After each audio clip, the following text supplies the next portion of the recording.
नमस्कार। ग्रहों की गोचरीय स्थिति पर रेगुलर वीडियो पाने के लिए साप्ताहिक राशिफल, मासिक राशिफल, त्रैमासिक राशिफल और ग्रहों के बाकी गोचर पर भी रेगुलर अपडेट्स पाने के लिए, जिसके हिसाब से आप अपने जीवन में थोड़ी गाइडेंस प्राप्त कर सकें, इसके लिए मेरे चैनल को अवश्य सब्सक्राइब करें। जिन लोगों ने सब्सक्राइब कर रखा है वो ऑल ये जो नोटिफिकेशन सेटिंग होती है इसको क्लिक करें, क्योंकि कभी कभी कुछ लोग बोलते हैं उनको नोटिफिकेशन नहीं मिलती। आशा करता हूं चैनल को सब्सक्राइब करेंगे और रेगुलर वीडियोस अवश्य आप देखेंगे। नमस्कार। ओम गणेशाय नमः। ओम नमः शिवाय। मैं निखिल ज्योतिषाचार्य आप सभी का मेरे चैनल पर पुनः स्वागत करता हूं।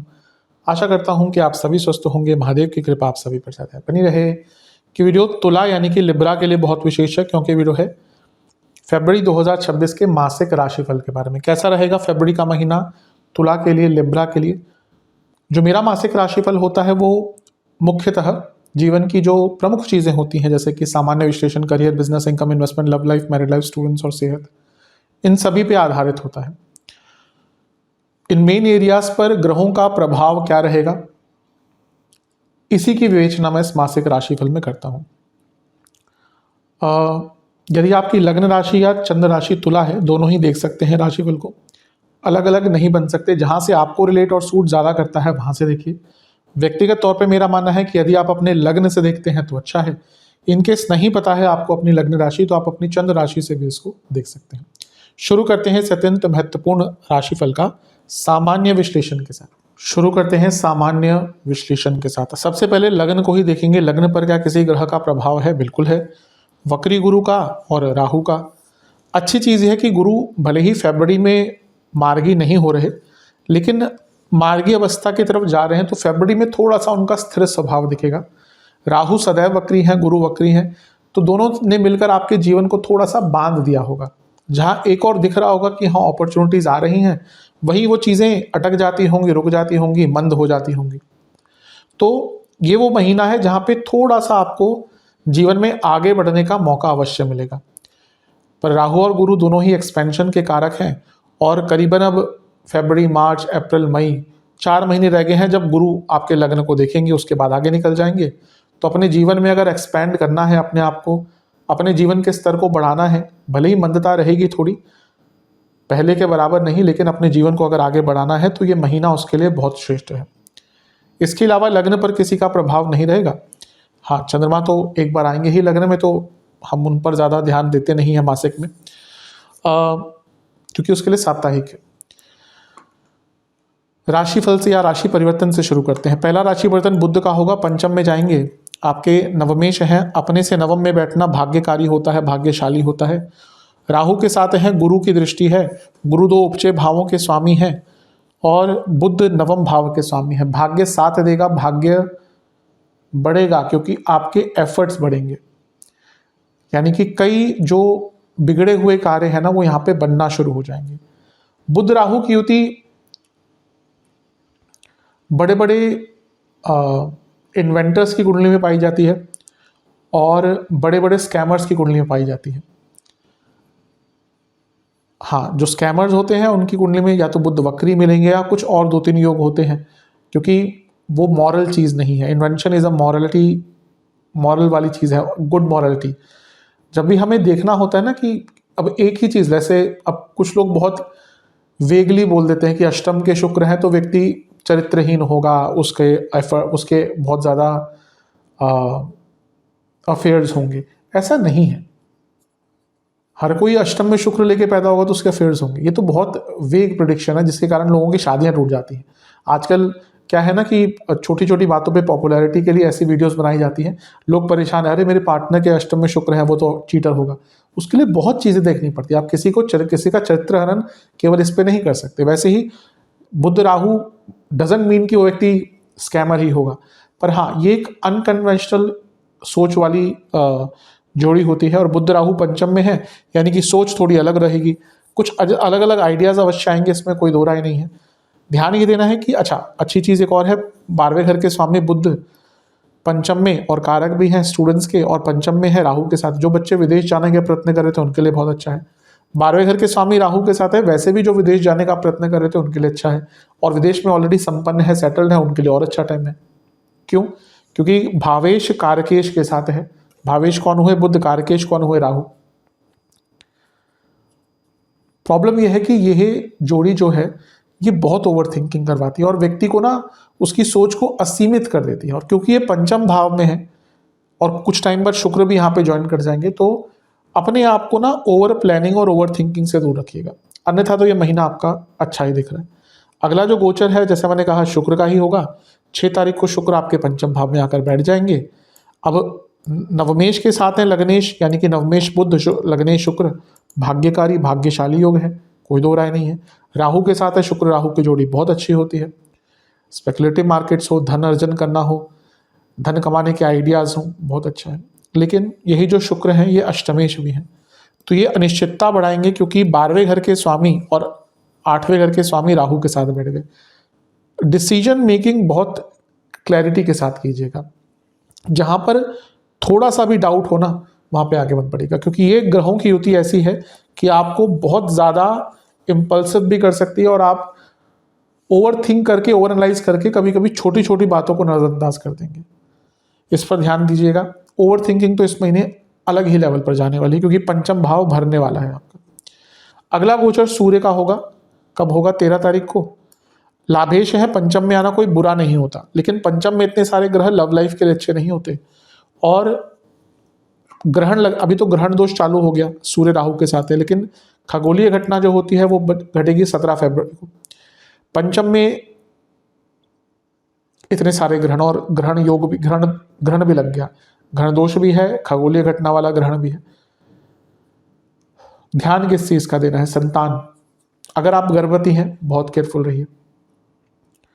बच्चों से संबंध और बच्चों की सेहत भी यहाँ पर भी, पंचम भाव अगर इतना पीड़ित होता है तो बहुत प्रॉब्लम्स होती हैं।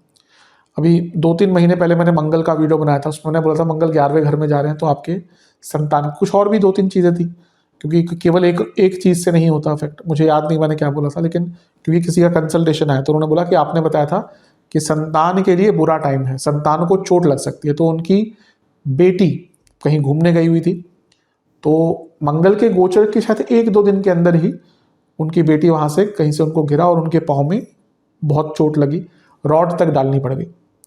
तो इस प्रकार का, इसलिए मैंने कहा कुछ लोग राशिफल के मजाक भी उड़ाते हैं, ये बोलते हैं कि अरे इतने करोड़ लोग हैं, राशिफल क्या सबकी प्रेडिक्शन होगी? क्योंकि मूर्खता की कोई परिभाषा नहीं है। जो लोग ये समझ के देखते हैं ना कि राशिफल आपकी कुंडली का प्रेडिक्शन है, मैं तो हमेशा बोलता हूँ आप गलत कर रहे हैं। लेकिन क्या गाइडेंस के लिए देखना चाहिए? बिल्कुल देखना चाहिए। एटलीस्ट व्यक्ति को पता हो कि हाँ यहाँ पे क्या होने वाला है। ग्रहों के गोचर का प्रभाव अगर नहीं होता तो ज्योतिष ही नहीं होती। ग्रहों के गोचर का प्रभाव होता है, इसलिए डूज एंड डोंट्स के लिए अवश्य राशिफल देखना चाहिए। मैं नहीं कह रहा कि हर कोई राशिफल उस प्रकार से बनाता है, एटलीस्ट मैं तो उस प्रकार से बनाता हूँ कि लोगों को गाइडेंस मिले। कई ऐसे भी राशिफल हैं रोज ही आपको करोड़पति बनाएंगे या फिर ऐसा डराएंगे कि भाई अलग ही बात है। मैं हमेशा वही बताता हूँ जो तथ्य और जो मुझे लगता है कि हाँ अच्छा और बुरा हो सकता है। तो यहाँ पे गर्भवती महिलाएं, संतान से संबंध और ओवर थिंकिंग, बहुत केयरफुल रहिएगा। अगर आप गर्भवती हैं तो महामृत्युंजय का जाप करिए, दुर्गा जी की उपासना करिए, अवश्य लाभ मिलेगा। इसके बाद होगा मंगल का गोचर। ग्रहण लग गया, इसके बाद मंगल का गोचर होगा। चंद्र तो आगे जा चुके होंगे, मंगल भी यहीं पे आ जाएंगे। अब यहाँ पे अंगारक योग भी बन गया। इस प्रयास रहेगा मेरा अलग से वीडियो बनाऊं, लेकिन अंगारक योग भी पंचम में। अब ये सारे ग्रह मिलकर लाभ स्थान को देखेंगे। भौतिक जीवन में सफलता ही सफलता, लेकिन पंचम में इतने सारे ग्रह मानसिक रूप से अशांत करते हैं। और 10वें से अष्टम में इतने सारे ग्रह जॉब चेंज के लिए जहाँ अच्छे हैं, लेकिन करियर में भी थोड़ी सी दुविधाएं आ सकती हैं। और रही सही कसर बुध पूरी कर देंगे 26 तारीख को, जब वो वक्री हो जाएंगे। मैं फिर से कहूँगा, डिसीजन मेकिंग, आपको 2% भी डाउट होना कि भाई मुझे यहाँ पे मैं फंस सकता हूँ या फंस सकती हूँ, स्पेशली 17 तारीख के आसपास और 26 तारीख के आसपास बिल्कुल कोई बड़े निर्णय आपको नहीं लेने। फिर से कहूँगा, इतने सारे ग्रह जब लाभ स्थान को देखेंगे संपन्नता आएगी ही, लेकिन केयरफुल रहिए। विशेष प्रेडिक्शन, ये महीना ऐसा है जहां पे आपको एक्सेप्टेंस लानी पड़ेगी कि आप क्या कर सकते हैं क्या नहीं कर सकते। सौम्यता से बातचीत कीजिएगा, लेट गो करना सीखिएगा इस महीने। कोई कंपटीशन नहीं है जीवन, आप अपनी गति से चलिए, बहुत ज़्यादा ओवर थिंकिंग फिर से कहूँगा बचिए। जहाँ पे नो कहना है, हाँ ना कहना इस महीने बहुत इंपॉर्टेंट रहेगा। सही जगह पर ना कहना ना बहुत बड़ी बड़ी प्रॉब्लम से बचा लेता है, भले उस टाइम आप बुरे बन जाएं। कई लोग ये समझते होंगे कि हाँ उस टाइम पर मैंने ना बोल दिया होता ना तो आज ऐसा नहीं होता। तो ये महीना ऐसा है कि सही जगह पर ना बोलना चाहिए। कम्युनिकेशन पर ध्यान दीजिए, भाग्य साथ देगा। जहाँ पे भी लगे कि चीज़ें मिस्टीरियस हैं, आपको नहीं समझ आ रही, किसी से हेल्प मांगिए और अपने ज्ञान को बढ़ाइए। आप जो भी करते हैं, आप स्टूडेंट हैं, वर्क करते हैं, जो भी हैं, अपने ज्ञान को बढ़ाइए। ये महीना ज्ञानवर्धन का भी है, क्योंकि पंचम भाव मंत्र विद्या का भी होता है, शास्त्रों का भी होता है, अध्ययन का भी होता है। कुछ चीज़ें जिनसे बचना है, फिर से कहूँगा, जहाँ पे इल्यूजन है, डिल्यूजन है, कोई बड़ा निर्णय ना लें, कार्यों को अपूर्ण ना छोड़ें। एक छोड़ेंगे 10 काम अपूर्ण हो जाएंगे। अचानक से निर्णय ना लें, इम्पल्सिव ना रहें, मानसिक उद्वेग रहेगा, मानसिक अशांति रहेगी। मेडिटेशन करें और बदलाव तो आएंगे, लेकिन बिना कंसीडरेशन के कुछ भी बड़े बदलाव की तरफ मत जाइएगा। महीना बुरा नहीं है, सेंसिटिव अवश्य है। चलते हैं करियर की तरफ। जहाँ तक करियर का दृष्टिकोण है, महीना अच्छा तो है लेकिन थोड़ी सी सेंसिटिव चीज़ें भी हैं। शुरू करते हैं 10वें भाव से।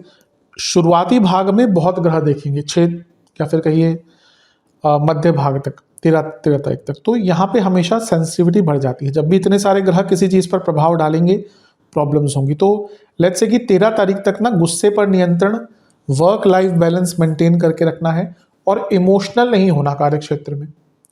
इमोशंस पे बेस्ड कोई निर्णय नहीं लेना। मंगल उच्च की अवस्था तक 23 तारीख तक देखेंगे और वो सप्तमेश भी हैं, धनेश भी हैं, तो प्रमोशन के योग 23 तारीख तक बने रहेंगे। लेकिन जैसा मैंने कहा, उग्रता, इम्पल्सिवनेस, जल्दबाजी, कहा सुनी, बहस करना, अपनी इमेज का ध्यान न रखना, अपने औहदे का ध्यान ना रखना, ये सारी चीज़ें प्रॉब्लम देगी। शुक्र देख रहे हैं 10वें घर को 6 तारीख तक। ऑफिस पॉलिटिक्स तो आपको जनवरी में तंग करी होगी, फरवरी में भी यहाँ तक रहेगी। जब मैं कहा शुक्र का प्रभाव आ गया, नहीं कि ऑफिस पॉलिटिक्स होगी। अब बात करते हैं कि क्या सेंसिटिव चीज़ है जो मैंने कहा था। बुध आ जाएंगे पंचम में, कोई बुरा नहीं है, क्रिएटिविटी रहेगी, कुछ आइडियाज़ आएंगे। शुक्र का भी यहाँ ना ऑफिस पॉलिटिक्स कम करेगी और लग्नेश हैं तो 10वें से अष्टम में आना जॉब चेंज के लिए अच्छा योग होता है, क्योंकि 3 ग्रह हैं ऑलरेडी। 13 को सूर्य भी आ जाएंगे, ये भी ठीक है, जॉब चेंज का योग ये बन रहा है। प्रॉब्लम यह है कि 10वें से अष्टम जब इतना प्रभावशाली हो रहा है और यहाँ पे 17 तारीख को ग्रहण भी लग जाएगा, जिन लोगों की कुंडली स्ट्रांग नहीं है और अंतर्दशा खराब है, प्रत्यंतर खराब है और उनकी कंपनी के हालात खराब हैं, उनके लिए महीने के मध्य भाग में जॉब जाने का योग बन रहा है। अब देखिए, जॉब का मार्केट बहुत अनसर्टन है।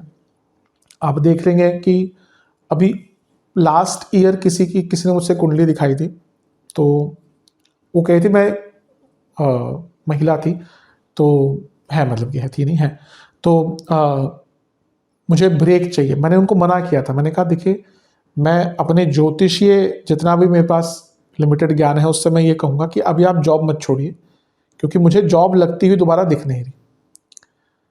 खैर, उनका कुछ इशू रहा होगा, वो मेंटली कह रही थी। मैंने कहा देखिए, मैं समझता हूँ इस चीज़ को, लेकिन जॉब दोबारा लगना बहुत ईजी नहीं, मुझे दिख नहीं रहा। एटलीस्ट अगले साल, मतलब इस साल के 2026 के अराउंड जुलाई तक। तो अभी फिर उनका दोबारा मैसेज आकर आपने सही कहा था, मेरे मैनेजर को उन्होंने मैसेज किया, तो उन्होंने दिखाया मेरे को कि आपने सही कहा था, मुझे जॉब नहीं छोड़नी चाहिए थी। मैंने जॉब छोड़ दी, मैं ट्राई कर रही हूँ तब से, लेकिन जॉब लग नहीं रही। अब इसमें 2 चीज़ें हैं, उनकी कुंडली भी वो दर्शा रही थी और मार्केट सिनेरियो ही ऐसा है, लोगों की जॉब जा रही है, तो यहाँ पे थोड़ा सा इस टाइम पे ध्यान देना चाहिए। तो जैसा मैंने कहा, 17 तारीख जब ग्रहण लगेगा, जॉब जा सकती है कुछ लोगों की, बहुत केयरफुल रहिए।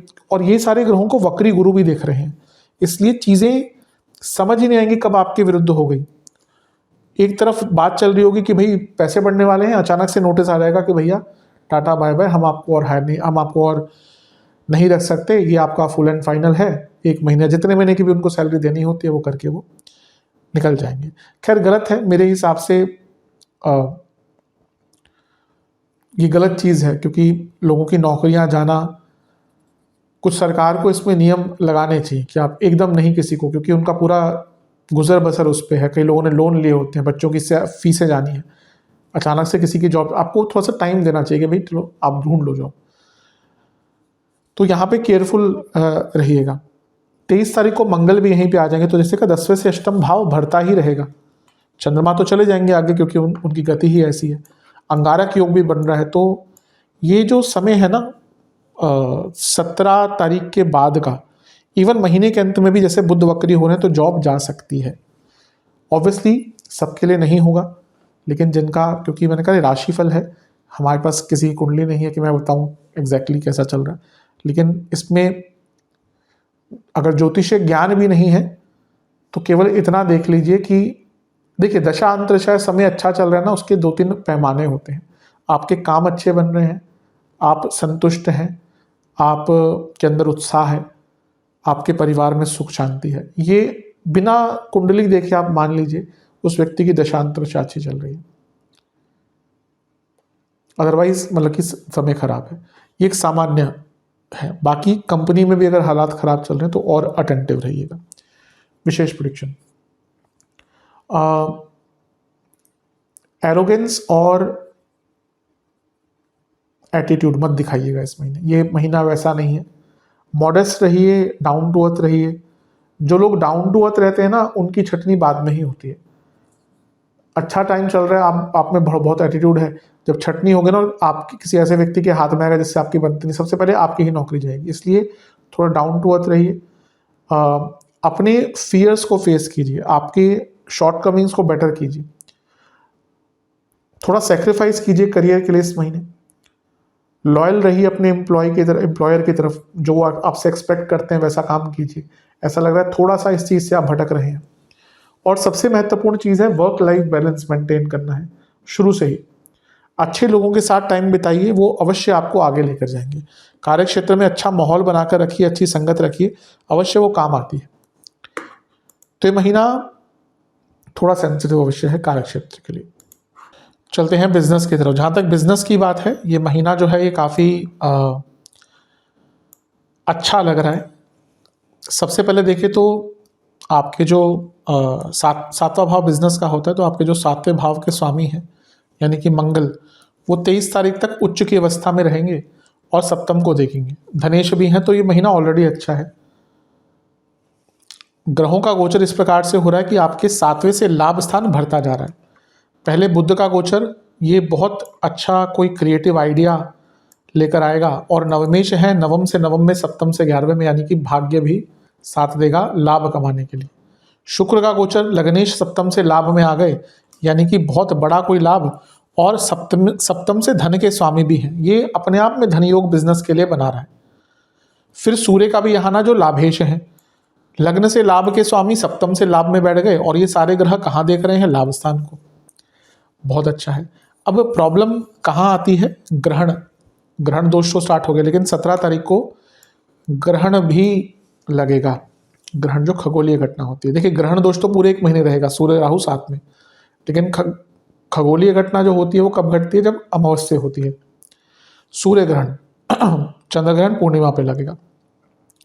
तो यहाँ पे अटेंटिव रहिए, यहाँ पे कुछ धन का नुकसान, कुछ गलत निर्णय, जैसे मैंने सामान्य में कहा था, और कोई लॉजिस्टिक्स की प्रॉब्लम आ सकती है।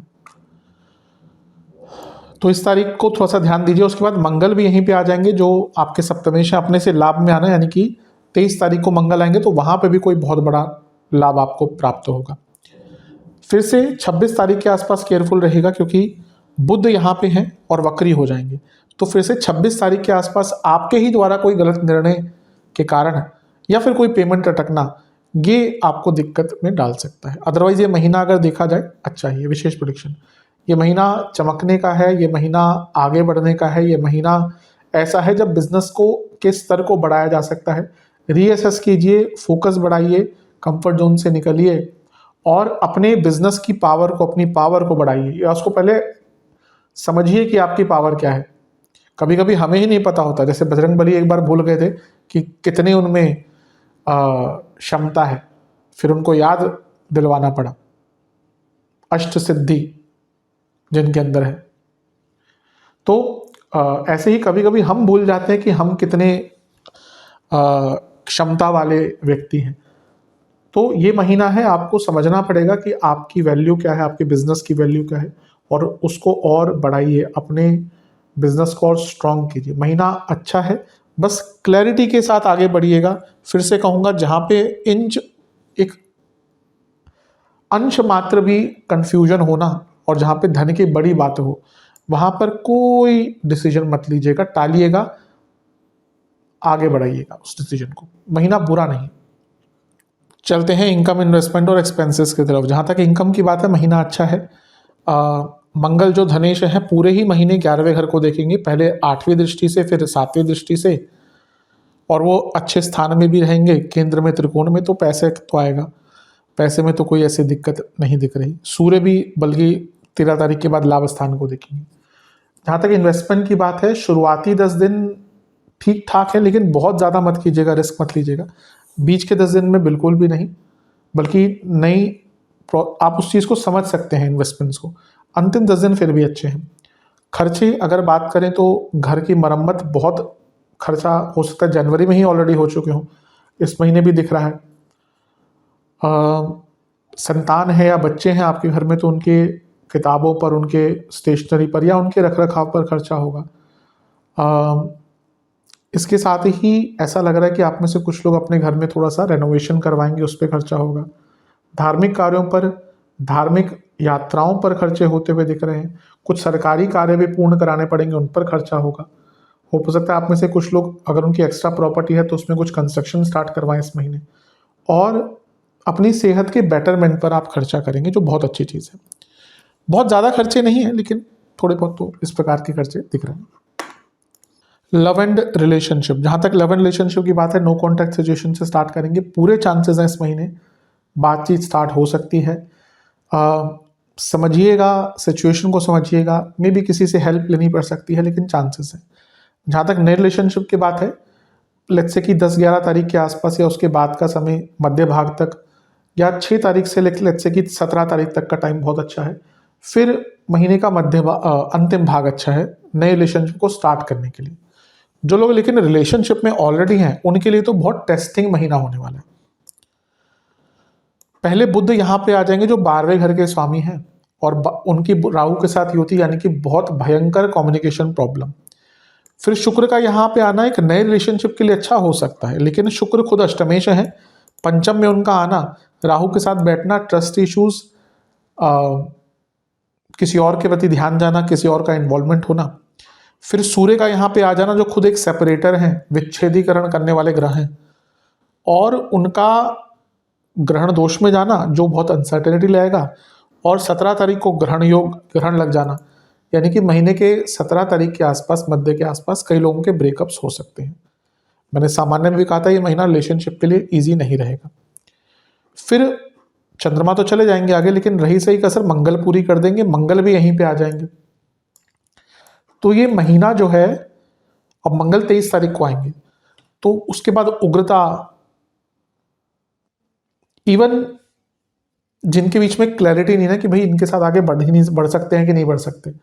कई बार होता है कि ठीक है रिलेशनशिप में, लेकिन कुछ टाइम बाद रियलाइज होता है कि नहीं, ये शादी के लिए शायद व्यक्ति ठीक नहीं है, या मे बी हमारी कंपैटिबिलिटी अच्छी नहीं है। बहुत लोगों के बीच में ऐसी चीज़ें होती हैं, तो वो लोग फिर ये डिसीजन ले सकते हैं कि भाई अब आगे नहीं बढ़ना।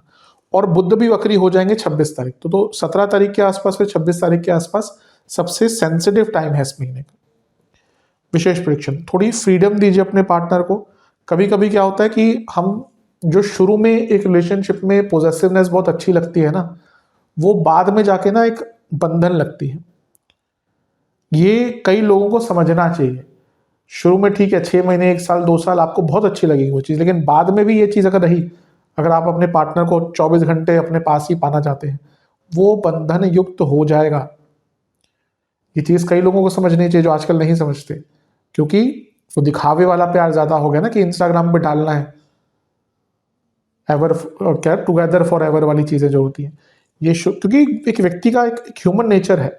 आप बहुत टाइम किसी के साथ बिताएंगे तो व्यक्ति बोर ही हो जाता है, या फिर बंधन महसूस करता है। तो अपने पार्टनर को फ्रीडम दीजिए, ट्रस्ट बढ़ाइए एक दूसरे पर, एक दूसरे की ज़रूरतों को लेकर कॉन्शियस रहिए, एक दूसरे की ज़रूरतों को समझिए, किसी भी प्रकार की हो, शारीरिक हो, मानसिक हो, भावनात्मक हो। बहुत सारे बदलाव मत लाइए, बहुत कुछ नया मत कीजिए इस महीने। सेपरेशन के योग हैं, मैं फिर से बोलूँगा, अगर इन चीज़ों पर आपने काम नहीं किया तो बहुत ज़्यादा चांसेस है सेपरेशन के। और अगर छोटी मोटी प्रॉब्लम है, माफ़ करके आगे बढ़िए। उसी चीज़ पर टंगे रहेंगे तो कुछ भी ठीक नहीं हो सकता। सेंसिटिव है महीना रिलेशनशिप के लिए। चलते हैं वैवाहिक जीवन की तरफ। जहाँ तक वैवाहिक जीवन की बात है, कष्टकारी है महीना। एक तो इन लॉज बहुत तंग करने वाले हैं इस महीने, चौथे भाव में इतने सारे ग्रह और भी कुछ योग हैं, तो वो सब चीज़ें बता रही हैं कि इन लॉज के कारण प्रॉब्लम इस महीने बहुत रहेंगी। पहला जो गोचर बुध का होगा वो कोई बहुत ज़्यादा प्रभाव नहीं डालेगा 3 तारीख को, लेकिन शुक्र का गोचर जो होगा, क्योंकि कारक हैं और लग्नेश भी हैं, तो यहाँ से ट्रस्ट इश्यूज आएंगे, यहाँ से ना बहुत शक होना शुरू हो जाएगा। सूर्य का गोचर होगा 13 तारीख को, और वो शुक्र के साथ बैठे हैं, और फिर 17 तारीख को ग्रहण भी लगेगा। यहाँ पे ना बहुत दुविधाएं आएंगी। जिनका मैरिड लाइफ बहुत स्टैग्नेटेड हो चुका है, जिसमें ग्रोथ नहीं है, कुछ उत्साह नहीं है, वो फिर सोचना शुरू कर देंगे कि भाई फायदा क्या है इस वैवाहिक जीवन का। लेकिन 17 तारीख को ग्रहण लगा, आगे चले जाएंगे चंद्रमा उसके बाद। लेकिन सबसे ज़्यादा प्रॉब्लम रहेगी जब मंगल का गोचर होगा, क्योंकि सप्तमेश है, इतने सारे ग्रहों के साथ, और ऊपर से वक्री गुरु के प्रभाव में जो सप्तम से 12वें के स्वामी हैं, तो 23 तारीख के बाद से ज़्यादा प्रॉब्लम स्टार्ट होंगी। स्पेशली जिनकी मैरिड लाइफ में सब कुछ खत्म सा हो चुका है, वो फिर लीगल सेपरेशन की तरफ भी जा सकते हैं। 26 तारीख को बुध भी वक्री हो रहे हैं, तो ये कभी कभी बहुत इम्पल्सिवली भी आपको उस साइड लेकर जा सकते हैं। तो मैं कहूँगा कोशिश कीजिए कि, क्योंकि गोचर का प्रभाव है, हाँ अगर अंतरदशा भी खराब चल रही है तो फिर शायद कुछ लोग नहीं रुक पाएंगे, लेकिन केवल अगर कुछ टेम्पररी चीज़ों के कारण आप सेपरेशन की तरफ जा रहे हैं तो मैं कहूँगा वेट कर लीजिए, क्योंकि ग्रहों का गोचर कभी कभी ऐसा होता है जो हमें ऐसा करवा देता है। उसमें सबसे खतरनाक ग्रह बुध ही होते हैं। लोग मंगल दोष और ये सब कह के डराते रहते हैं, मैं कहूँगा सबसे ज़्यादा डाइवोर्सेस होते हैं ना, वो बुध के गोचर से होते हैं।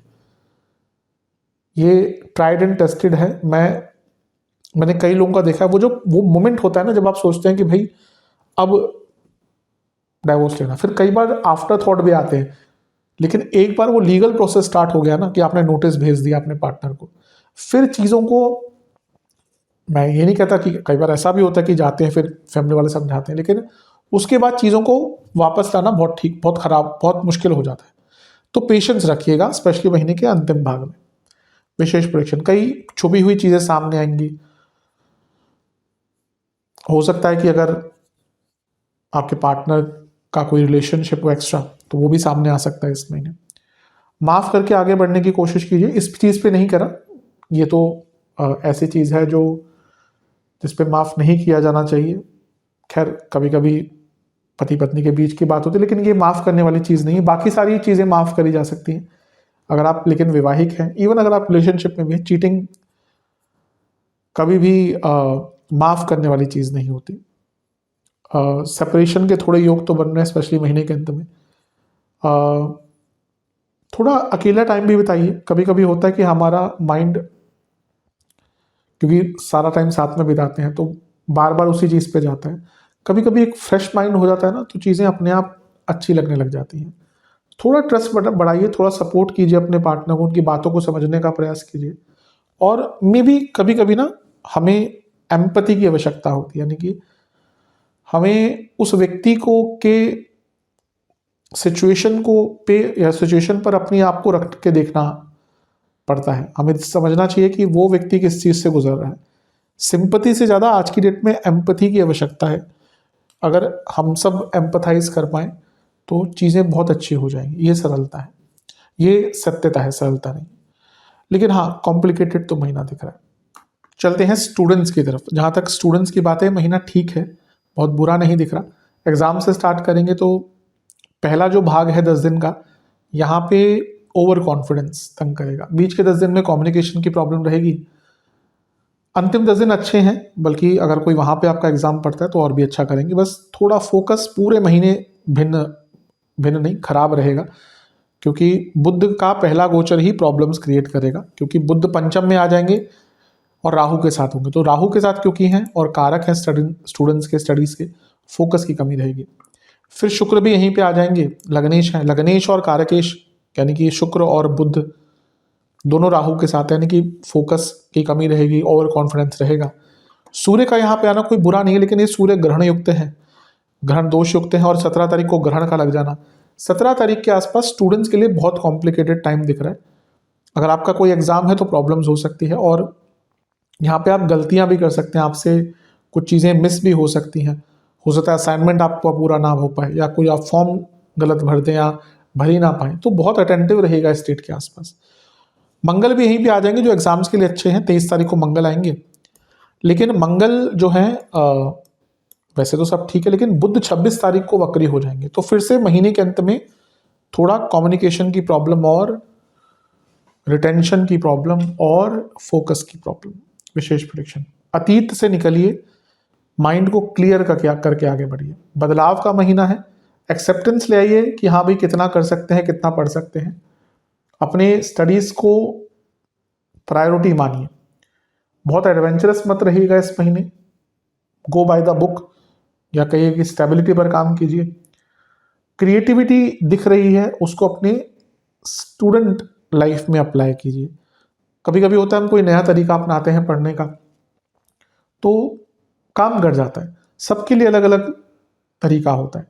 कोई व्यक्ति होता है उसको खाते हुए पढ़ना अच्छा लगता है, तो अगर वैसा है, हाँ अपना कैलोरी वगैरह का ध्यान दीजिए, कुछ ऐसी चीज़ें खाइए जो बहुत आपको आपकी हेल्थ पर बुरा प्रभाव न डाले। कुछ लोगों को पीते हुए, कुछ जैसे चाय पी रहे हैं या फिर कोई ग्रीन टी पी रहे हैं, तो मे बी जो भी चीज़ आपके लिए व्हाट वर्क्स फॉर यू, ऐसी चीज़ें अप्लाई कीजिए अपने जीवन पर जो एज अ स्टूडेंट आपको हेल्प करे, उसमें थोड़ा क्रिएटिविटी ला सकते हैं। महीना बुरा नहीं है, लेकिन इतने सारे ग्रह हमेशा, जैसे मैंने कहा ना, फोकस की प्रॉब्लम देते हैं। महीना ठीक है आपके लिए। सेहत के दृष्टिकोण से सबसे पहले तो जिनको कार्डियक इश्यूज हैं उनके लिए अच्छा महीना नहीं है। इसके अलावा पेट के रोग बहुत रहेंगे, इन्फ्लामेशन, लोअर बॉडी में प्रॉब्लम्स, स्लीप डिसऑर्डर्स इस पूरे महीने तंग करने वाले हैं। शुरुआती 10 दिन में नसों के रोग, लाइफस्टाइल डिसऑर्डर्स, सर के रोग, मानसिक विकार, जिनको कोई मानसिक विकार है बहुत केयरफुल रहें।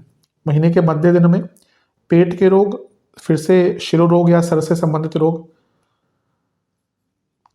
बॉडी में वात का बढ़ना, पेन होना, इंडाइजेशन, कॉन्स्टिपेशन, और जो महीने के अंतिम 10 दिन है यहाँ पर स्किन डिसऑर्डर्स, जिनको डायबिटीज़ है उनकी प्रॉब्लम बहुत बढ़ना। और इस पूरे महीने दिख रहा है कि अगर आपको कोई मानसिक विकार है, बहुत केयरफुल है। ग्रहण भी लग रहा है, पंचम में लग रहा है, कहीं ना कहीं कनेक्ट हो रही है बातें। जैसे मैंने सामान्य में कहा था कि ओवर थिंकिंग बहुत रहेगी, तो जिनको कोई मानसिक विकार है, वो एंग्जाइटी भी होती है, ओसीडी भी हो सकता है, डिप्रेशन भी हो सकता है, बाइपोलर भी हो सकता है, सिजोफ्रेनिया भी हो सकता है। बहुत बड़ी चीज़ें हैं ये, और इनको बहुत लाइटली हमारे देश में लिया जाता है। कुछ नहीं होता, लोग अपनी ज़िंदगी गंवा देते हैं डिप्रेशन के कारण, और लोग कहते हैं कुछ नहीं होता। कुछ इवन इन्फ्लुएंसर, एक इन्फ्लुएंसर को मैं देख रहा था, पता नहीं क्या करते हैं, मार्शल आर्ट्स वगैरह, मेरे को नाम नहीं याद उनका, कह रहे कुछ नहीं होता डिप्रेशन। मूर्खता, परम मूर्खता। अगर डिप्रेशन कुछ नहीं होता तो क्यों उनके बारे में, उसकी चीज़ के बारे में आयुर्वेद ग्रंथों में मेंशन है?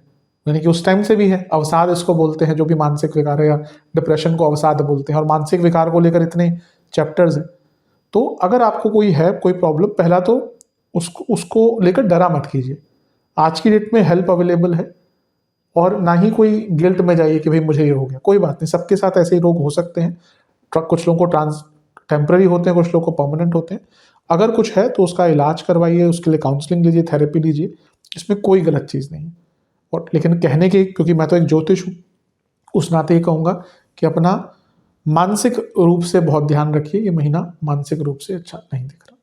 उपाय के दृष्टिकोण से दुर्गा जी के मंदिर में सबसे पहले तो आपको उनको एक गुलाब की माला अर्पण करनी है, किसी भी दिन कर सकते हैं। मीठे पान का भोग, लड्डुओं का भोग, और वहीं पर बैठकर 2 घी के दिए अर्पण कर दुर्गा चालीसा का 4 बार पाठ करना है। दुर्गा जी के मंदिर में घी का दान करना है।